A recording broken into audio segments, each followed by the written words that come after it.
Test 8. You will hear a number of different recordings, and you will have to answer questions on what you hear.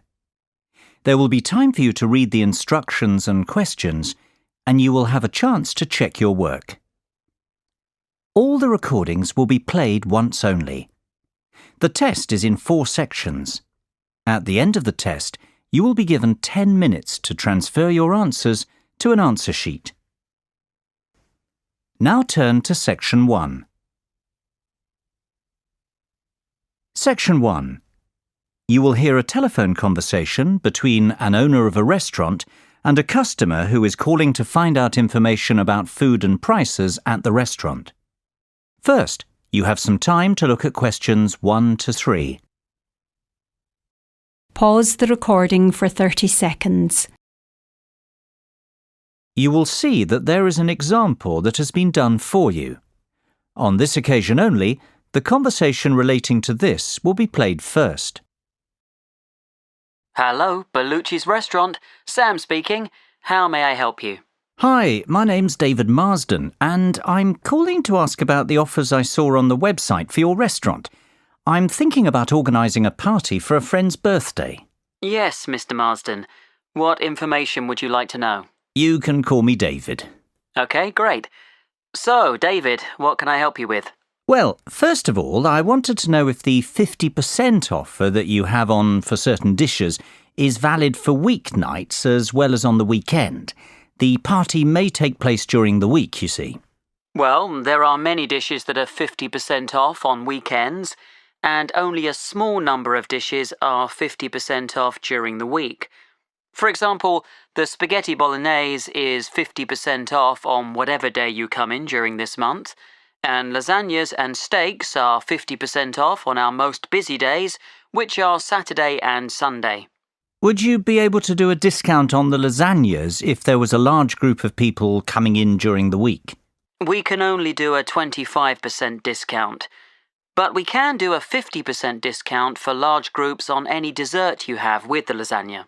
Well, that sounds like a good deal. The 50% discount on lasagnas is on the weekends only, so the answer is C. Now we shall begin. You should answer the questions as you listen, because you will not hear the recording a second time. Listen carefully and answer questions 1 to 3. Hello, Bellucci's restaurant. Sam speaking. How may I help you? Hi, my name's David Marsden, and I'm calling to ask about the offers I saw on the website for your restaurant. I'm thinking about organising a party for a friend's birthday. Yes, Mr. Marsden. What information would you like to know? You can call me David. Okay, great. So, David, what can I help you with? Well, first of all, I wanted to know if the 50% offer that you have on for certain dishes is valid for weeknights as well as on the weekend. The party may take place during the week, you see. Well, there are many dishes that are 50% off on weekends, and only a small number of dishes are 50% off during the week. For example, the spaghetti bolognese is 50% off on whatever day you come in during this month, and lasagnas and steaks are 50% off on our most busy days, which are Saturday and Sunday. Would you be able to do a discount on the lasagnas if there was a large group of people coming in during the week? We can only do a 25% discount, but we can do a 50% discount for large groups on any dessert you have with the lasagna. Well, that sounds like a good deal. There are many other offers that we have on at the moment as well. What about drinks? Are there any discounts on drinks? Yes, of course. For every 3 bottles of house red or white wine ordered, you will get a bottle free. So that is 4 bottles of wine for only about £25. If you order 2 bottles of champagne, you will get half a bottle free of charge as well. That sounds like a really good offer. Which house wine do you stock? Most restaurants have French house wine and sometimes Spanish, but I think most of my friends will want to drink Italian wine.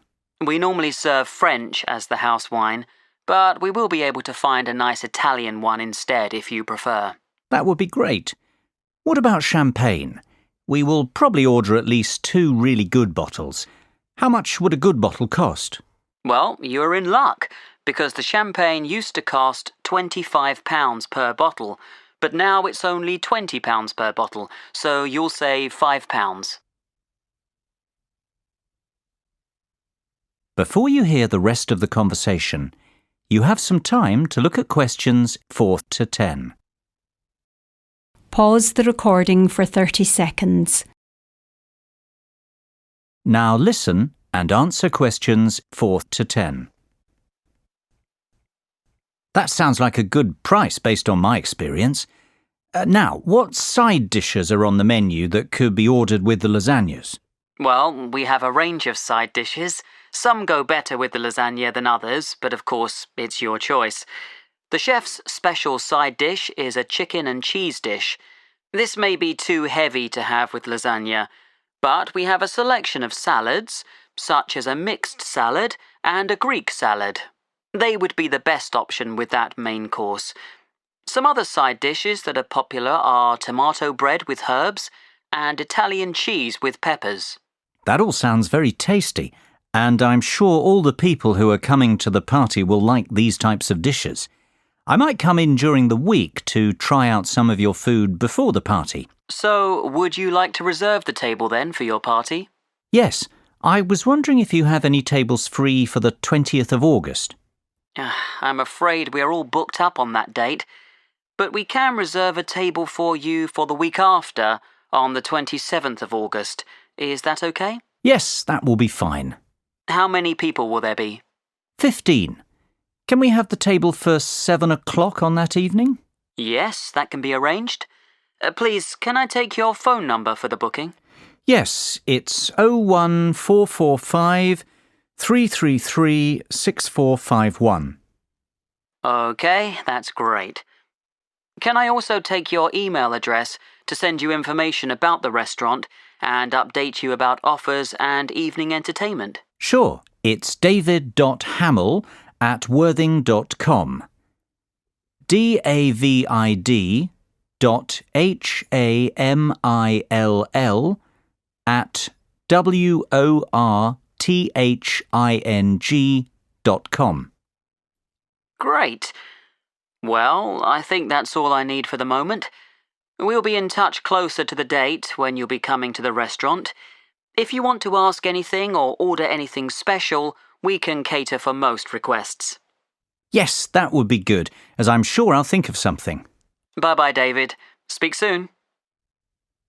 That is the end of section 1. You now have half a minute to check your answers. Pause the recording for 30 seconds. Now turn to section 2.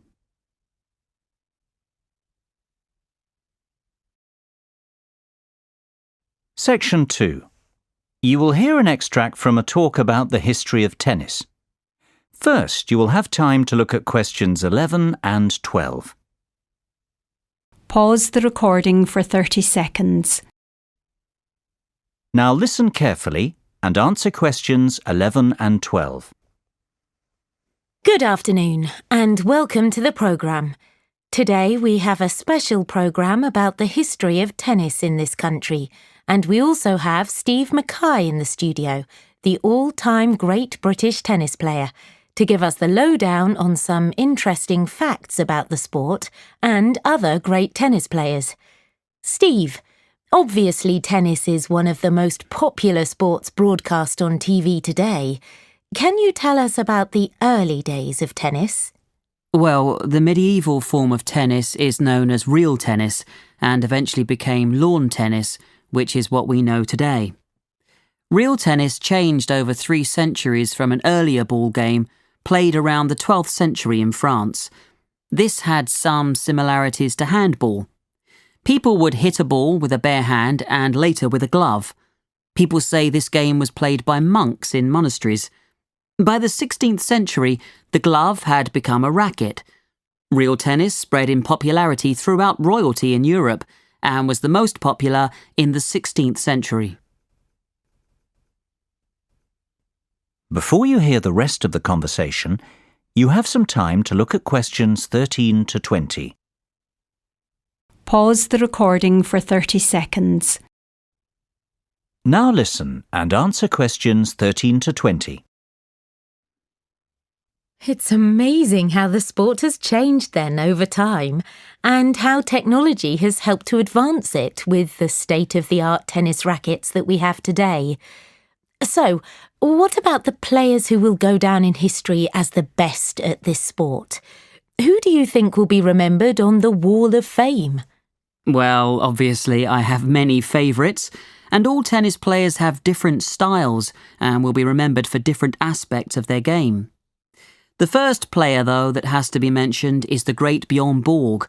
He will go down in history due to the fact that he won 11 Grand Slam singles titles between 1974 and 1981, 5 at Wimbledon and 6 at the French Open. Born in '56 in Sweden, Borg became the youngest winner of the Italian Championship just before his 18th birthday, and 2 weeks later, he was the youngest winner of the French Championship. Borg is the only player in the Open era to have won both Wimbledon and the French Open in the same year more than once. Another very important tennis player is Boris Becker. He was born in 1967 in Lyman, West Germany, and he is a 6-time Grand Slam singles champion. Since he retired in 1999 from the professional tour, media work and his personal life have kept him in the headlines. An interesting aspect of his career is the fact that he was the youngest ever male Grand Slam singles champion, winning Wimbledon at 17 years, 7 months. Moving on to our next great player, we have Pete Sampras. He was born on August the 12th, 1971 in Washington, D.C., and during his 15-year career, he won 14 Grand Slam men's singles titles. His flair for the game was evident at age 3 when he discovered a tennis racket in the basement of his home and spent hours hitting balls against the wall. His parents are of Greek origin. He has given some truly unforgettable performances on the court over the years. The final player I will mention is the great Andre Agassi. He was born on April the 29th in 1970 in Las Vegas, Nevada. During his career, he won 4 Australian Open titles, 1 French Open, 1 Wimbledon, and 2 US Open, which gives a total of 8 Grand Slam titles. An interesting aspect of his career was that he turned professional at the age of 16, and his first tournament was in La Quinta, California. He won his first match against John Austin 6-4, 6-2, but then lost his second match to Mats Wilander 6-1, 6-1. By the end of the year, Agassi was ranked world number 91. These players really have achieved a great amount in their lives, and they will be talked about for years to come, especially when the Wimbledon Championships come round in June. Steve, which one is your ultimate favourite? Oh, I just can't answer that. They all evoke great memories in the world of tennis, and they have all contributed so much to the game. Their names will always be inscribed on the Wall of Champions. That is the end of section 2. You now have half a minute to check your answers. Pause the recording for 30 seconds. Now turn to section 3.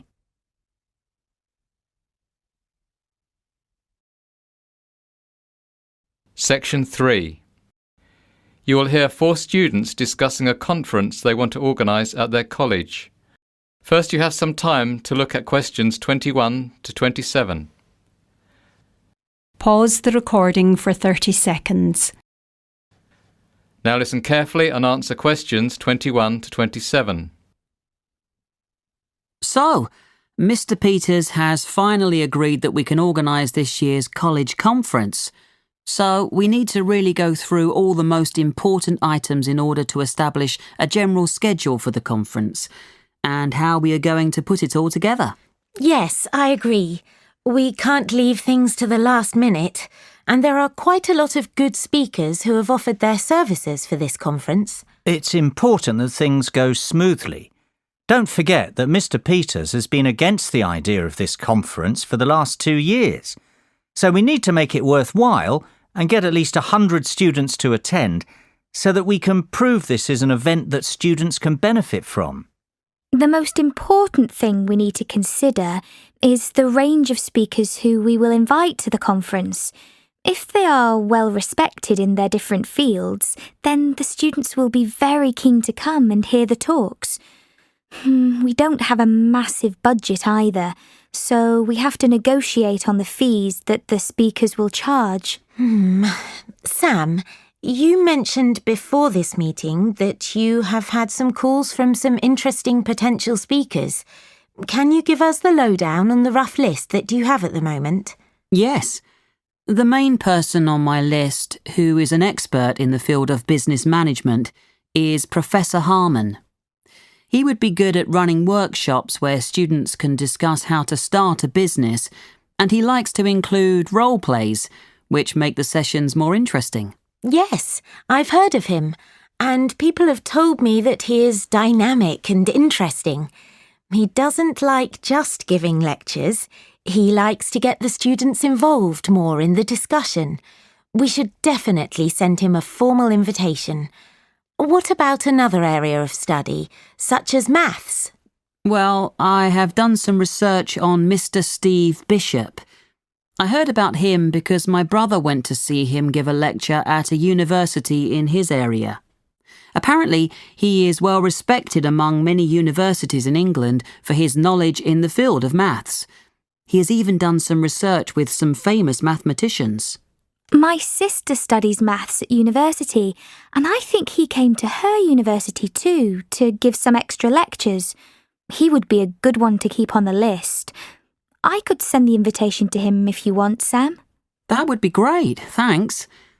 We have speakers now to talk about business and mathematics, so it would be a good idea to invite someone who is an expert in an arts subject, like English or drama. I haven't actually got any ideas for arts subjects. Well, I'm planning to do drama at university, and I know of a lady who is the head of drama at a well-known university. Her name is Sandra Bolton. She would give some drama seminars where students can discuss aspects of theatre and production in smaller groups. I also know a professor called Mr. Max Wallington. He is a professor of English literature, and he would come and give a lecture about Shakespeare. I'll send invitations to Miss Bolton and Mr. Wallington then. Great! That's 2 art subjects covered then. The final main subject area we need to think about is science. Dave, you want to study biology at university, don't you? Do you know of any professors we can contact? Well, there's the famous Professor Sean O'Brien. He's done quite a lot of work in the field of genetics. I'm sure all the budding scientists will really want to come and hear him speak. As well as this, there's the mad scientist Jeff O'Hara, who is very knowledgeable about Albert Einstein, and he can come and talk about his famous theories. Perfect! Now that we have some speakers in mind to cover the main areas of study, we need to think about the administration and organisation of the conference. To start with, we need to send the invitations out to all the speakers we have agreed on school-headed paper. Kate, Lucy and I will take care of that. Dave, would you be able to contact a photographer to come and take pictures for the newsletter that will be printed after the conference? Yes, I know a good photographer who's come to the college for some other events. I will contact him as his photos were of really good quality. Lucy, would you be able to order the food and drinks? Which caterers do you think we should use? We don't want to spend too much money. We have about £400 to cover food and drink for 100 students. We need a selection of finger food and soft drinks. I will contact Flying Fish. They're quite cheap and they will do some discounts for us, as we've used them before at the college. Don't worry, Sam. I'll sort all that out. Excellent. We've covered a lot for today. I will book the main college hall and rooms 10, 11, 12 and 13 this week. I think we need to have about 2 more meetings before the conference. The next one we'll schedule for Wednesday the 6th of June. Can everyone do that, or would Thursday the 7th of June be better? The first date you said is fine with me. Me too. Yes, that's fine with me as well. Before you hear the rest of the discussion, you have some time to look at questions 28 to 30. Pause the recording for 30 seconds. Now listen and answer questions 28 to 30. Last thing to mention before we finish up for today is some things that Mr. Peters, our lovely headmaster, has said. As we said at the beginning, he hasn't been so enthusiastic about this conference, and he has given us some rules we have to stick to during the conference. I've made a photocopy of them for everyone. I think we should just go through them now to get them out of the way. Good idea. Well, the first thing Mr. Peters said is that we have to make a record of all the students who attend the conference, as he wants those figures after the event to check that the money he gave us to organise it was worth it. He also wants to know which subject each of the students who attended is going to study at university, to show that we have provided suitable speakers at the conference. He said that he doesn't mind how many speakers we invite, as long as the lectures are well attended. The last requirement was that we help organise the travel arrangements for the speakers. We can discuss the details of this in the next meeting. That all sounds fairly easy to manage. Did Mr. Peters not say anything about tidying up the hall and the rooms after? I would have thought that he would have said something about that. That wasn't something on the list. I could check with him, but the cleaners who clean the college on a regular basis might tidy everything up. They would just have to be paid a bit more. I don't think the conference will produce too much mess anyway. It would be good to get some help with all that anyway. Yes. So, that's everything then. Let's go for lunch now. I'm starving. We can speak about the next lot of things at the next meeting. That is the end of section 3. Now you have half a minute to check your answers. Pause the recording for 30 seconds. Now turn to section 4.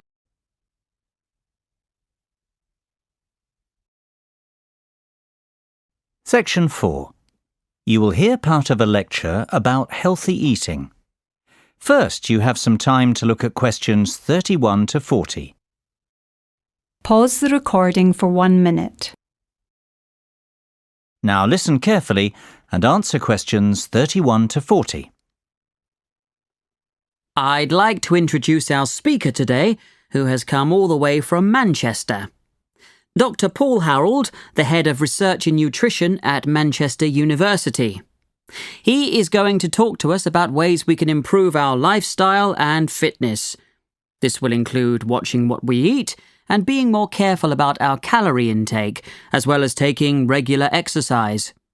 This is an important current issue, as many people eat too much junk food, and the nation as a whole is fatter than it was 100 years ago. Thank you, James, for your introduction. You are absolutely right. Statistics show that the nation is heavier than it used to be, and this is due to the long hours that we work and the lack of time we have to prepare healthy meals that are low in fat and sugar. There are some simple steps everyone can take to help improve their general health. Maybe lose some weight first. In the long run, it could lower your cholesterol and blood pressure. The first thing to do in order to check that your weight is healthy is to work out your body mass index, or BMI. This is a tool that can help you find out if you are a healthy weight for your height. Obviously, the height of a person will affect what weight they should be. To work out your BMI, you should take your weight in kilograms and divide it by your height in meters. Then you divide the result by your height in meters again. The result you come up with can be checked on a chart to see if your BMI is too high, too low, or about right. Even if your BMI is about where it should be, it is still important to eat a healthy and well-balanced diet. A healthy diet involves consuming appropriate amounts of all the food groups, including an adequate amount of water. Nutrients can be obtained from many different foods, so there are a wide variety of healthy diets. To start with, it is important to eat starchy foods such as bread, cereals, potatoes, rice and pasta, together with fruit and vegetables, and this should provide the bulk of most meals. Some people wrongly think that starchy foods are fattening.